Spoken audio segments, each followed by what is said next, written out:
Shalom, shalom, peuple de Dieu, bonjour, bonsoir, cela dépend de l'heure à laquelle vous nous suivez. Nous sommes là, une fois de plus, branchés dans notre émission Shalom chez vous, par la grâce de Dieu. Nous sommes là pour, une fois de plus, parler de la part du Seigneur. Je vous salue de partout où vous êtes, au nom de notre Seigneur, Sauveur Jésus-Christ. Que Dieu nous bénisse, que Dieu nous accorde sa paix, sa grâce, que la main de l'Éternel puisse nous accompagner de partout où vous êtes. Merci de nous avoir soutenus, merci de nous avoir portés à cœur, merci de partout où vous nous suivez. Que Dieu nous bénisse. Bien-aimés, sans plus tarder, nous allons recommander ces instants entre les mains du Seigneur. Prions. Éternel Dieu, nous te disons merci. Adonai, sois loué, sois élevé, sois exalté.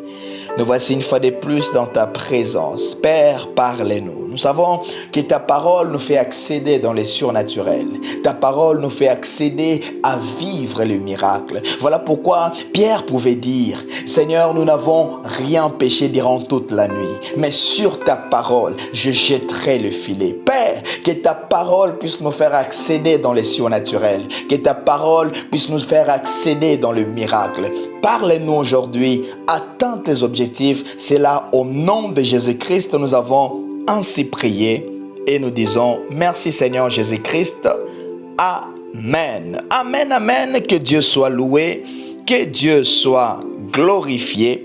Bien-aimés, nous sommes en train de parler autour du thème la puissance de la prière.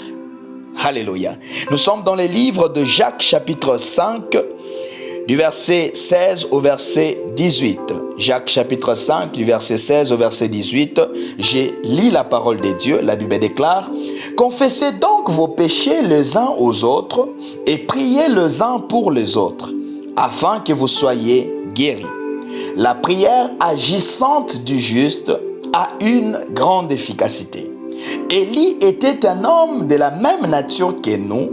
Il pria avec instance pour qu'il ne pleuve point, et il ne tomba point de pluie sur la terre pendant 3 ans et 6 mois. Puis il pria de nouveau, et le ciel donna de la pluie, et la terre produisit son fruit. » Parole du Seigneur, que Dieu soit loué, que Dieu soit glorifié. La puissance de la prière. Le lundi, nous avons eu le temps de définir la prière. Nous avons eu le temps de montrer et d'expliquer ce que c'est la prière. Nous avons défini la prière sous 3 aspects. Premièrement, nous avons défini la prière comme étant un dialogue avec Dieu, une conversation avec le divin. Lorsqu'on parle d'un dialogue, on voit 2 personnes qui interagissent. Ça veut dire qu'il y a une personne qui parle et à l'autre qui répond, et à l'autre qui parle et à l'autre qui répond.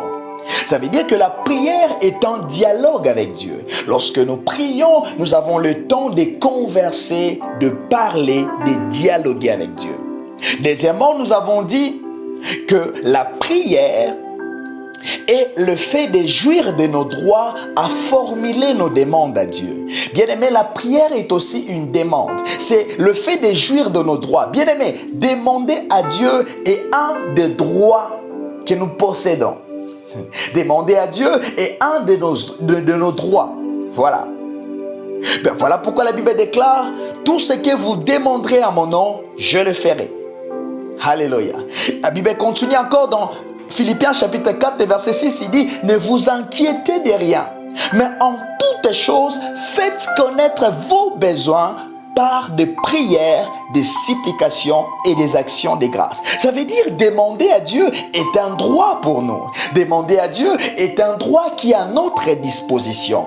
Et troisièmement, nous avons dit, c'est le fait d'utiliser notre autorité que Dieu a déposée en nous pour chasser les œuvres de l'ennemi, pour paralyser les œuvres de l'ennemi. Bien aimé, il y a des moments où nous prions, nous repoussons les œuvres des ténèbres. Il y a des moments où nous prions, nous utilisons notre autorité sur le plan de l'ennemi, sur les esprits maléfiques.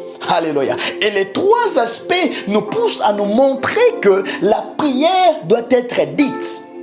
La prière, ce sont des paroles qui sont prononcées. Voilà pourquoi lorsque Jésus commence son enseignement sur la prière dans le livre de Luc chapitre 11, vous verrez comment est-ce que Jésus est en train de donner l'enseignement sur la prière. Luc chapitre 11, le verset 2, il dit quand vous priez, dites. Ça veut dire que la prière doit être dite. La prière doit être prononcée. Non pas seulement des paroles qui proviennent de nos bouches, mais c'est l'expression de notre cœur que nous répondons. C'est l'expression de notre cœur que la bouche essaye de répondre. Alléluia. Bien-aimés, même ceux qui n'ont pas la capacité de parler, tu peux parler dans ton cœur. Tu peux t'exprimer. La prière doit être exprimée. La prière doit être dite. Bien-aimé, si tu as l'opportunité de parler, prends le temps de parler à Dieu. Prends le temps de demander à Dieu. Prends le temps d'utiliser ton autorité pour mettre fin à l'œuvre de l'ennemi. Dans l'œuvre de l'ennemi. Alléluia. Gloire au Seigneur. Bien-aimés, nous avons dit que la prière doit être une vie. Nous ne pouvons pas seulement prier pour des circonstances. Nous ne pouvons pas seulement prier lorsque les choses marchent bien. Nous ne pouvons pas seulement prier lorsque les choses ne marchent pas. Mais la prière doit être un mode de vie. Nous ne devons pas tout simplement prier pour des circonstances, mais nous devons cultiver la vie des prières. C'est ce que Dieu attend de nous. Alléluia. Voilà pourquoi la Bible dit prier sans cesse. Ça veut dire quel que soit le temps, les circonstances, nous devons vaguer à la prière. Et aujourd'hui, nous allons parler ce que nous devons faire pour que notre prière soit puissante. Alléluia. Bien-aimé, la prière est tellement puissante. Voilà pourquoi la Bible déclare la prière agissante. Dans notre version, on dit la prière fervente. Alléluia. Du juste a une grande efficacité. La version parole de vie dit ceci. Alors reconnaissez vos péchés les uns devant les autres. Nous sommes dans le livre de Jacques, chapitre 5, le verset 16. Alors reconnaissez vos péchés les uns devant les autres. Priez les uns pour les autres afin d'être guéris. La partie B dit ceci. La prière d'un homme juste est très puissante. Bien-aimé, lorsque nous prions, le monde des ténèbres comprend la puissance de notre prière. Mais sauf qu'il y a des prérequis que nous devons accomplir, des choses que nous devons faire afin que notre prière soit puissante. Ce n'est pas toutes les prières qui sont puissantes. Alléluia. Ce n'est pas toutes les prières qui sont exaucées. Bien-aimé, la prière fervente, la prière agissante, la prière puissante est une prière qui va vers l'exaucement. C'est une prière que le ciel nous exauce. Bien-aimé, comme Élie avait déclaré, la Bible dit ceci, que Élie était un homme de la même nature que nous. Ça veut dire qu'il était un homme comme nous. Mais c'était quelqu'un qui avait compris la puissance de la prière. Il a prié avec instance. La Bible ne dit pas qu'il a tout simplement prié, mais il a prié avec instance. Prier avec instance, c'est prier en insistant. C'est prier en donnant son corps, son âme, son esprit. Bien-aimé, Élie a prié instamment. Il a prié, il a insisté dans la prière, de sorte qu'il ne pleuve plus, et il n'a plus eu de pluie. Et il a prié encore, de sorte que la pluie puisse revenir, et cela lui a été accordé. Bien-aimé, il y a des prérequis à faire. Mais que devons-nous faire afin que notre prière puisse être puissante? La première des choses, ce que nous devons retenir, c'est que la prière doit être faite au nom de Jésus-Christ. Oh, gloire à Jésus. Bien-aimé, dans la nouvelle alliance, Jésus nous a donné son nom. Alléluia. Jésus nous a donné son nom qui est une puissance pour nous.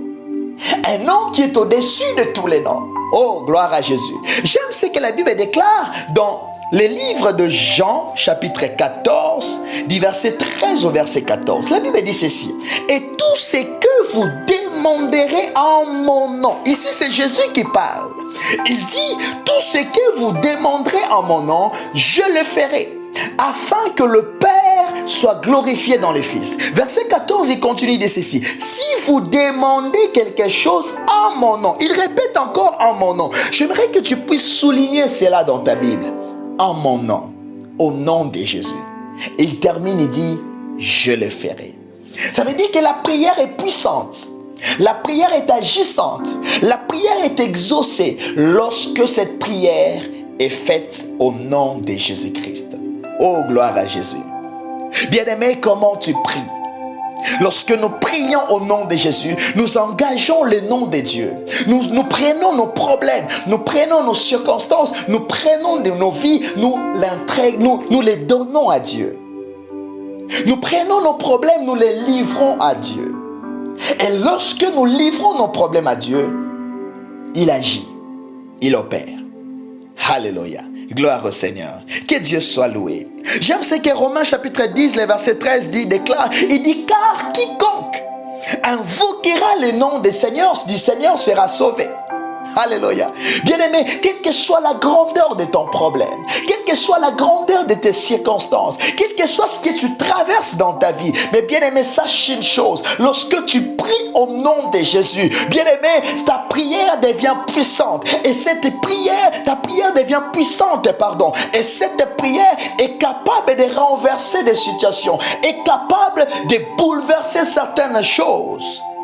Deuxièmement, pour que la prière soit puissante, la prière doit être faite par la foi.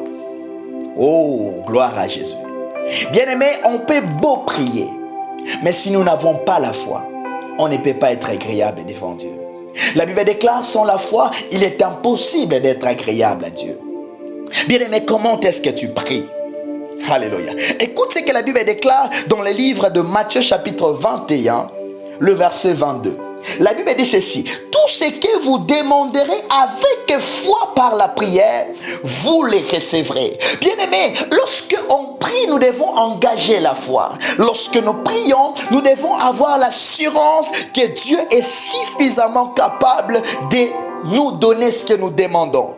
Alléluia. J'ai aimé la version d'Arby. La version d'Arby dit ceci, et quoi que vous demanderez en priant, si vous croyez, vous les recevrez. C'est une condition. Ça veut dire que pour que la prière puisse être puissante, pour que la prière puisse être agissante, pour que la prière puisse être fervente, la prière doit être faite dans la dimension de la foi. Bien-aimé, comment est-ce que tu pries, bien-aimé? J'aimerais que tu puisses changer ta manière de prier. Tu as assez prié, mais tu n'as pas de résultats. Bien-aimé, change ta manière de croire. Bien-aimé, ta foi stimulera ta prière. Ta foi boostera ta prière, fera en sorte que ta prière puisse être impactante, fera en sorte que ta prière puisse être fervente, fera en sorte que ta prière puisse être puissante. Oh, gloire à Jésus. Des gens comme Élie, ils avaient complètement confiance en Dieu. Bien aimé, la foi, c'est la confiance totale en Dieu. C'est de croire en des choses qu'on n'a pas vues. C'est de croire en des choses qu'on ne sait pas comment est-ce que ça va se réaliser. Mais nous savons que nous avons un Dieu capable de les réaliser. Lorsque Élie était en train de prier, arrêtant la pluie, Élie n'avait rien vu. Mais tout ce qu'il savait est que Dieu était capable de les faire. Bien-aimé, comment est-ce que tu pries? La foi déterminera l'exaucement de tes prières. Que Dieu nous fasse grâce à cultiver la vie des prières. Que nous puissions prier avec foi. Seigneur, donne-nous la force. Bénis nos vies et fais-nous des biens. Au nom de Jésus, nous avons ainsi prié. Amen. Que Dieu nous bénisse. Si ce message vous a béni, n'hésitez pas à partager avec vos proches. Que Dieu nous bénisse. Amen.